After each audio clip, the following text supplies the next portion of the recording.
Step 1. Before use, carefully read and understand the manufacturer's instructions specific to your camping stove model. Step 2. Select a flat, stable surface outdoors, away from flammable materials like tents, dry grass, and low-hanging branches. Step 3. Ensure the stove is placed in a well-ventilated area to prevent carbon monoxide buildup and ensure proper fuel combustion. Step 4.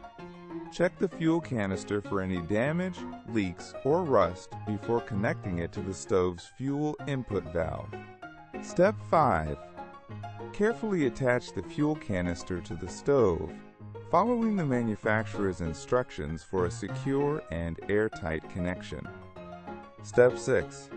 Before lighting, double-check all connections for leaks by smelling near the joints. Do not use a flame. Step 7. If your stove has an igniter, use it.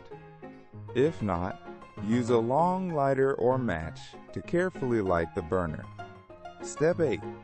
Adjust the flame to your desired level, keeping it low and stable to prevent flare-ups or uneven cooking.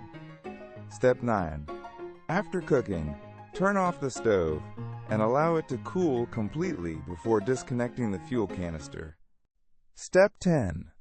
Store the stove and fuel canister separately in a cool, dry place, away from direct sunlight and heat sources.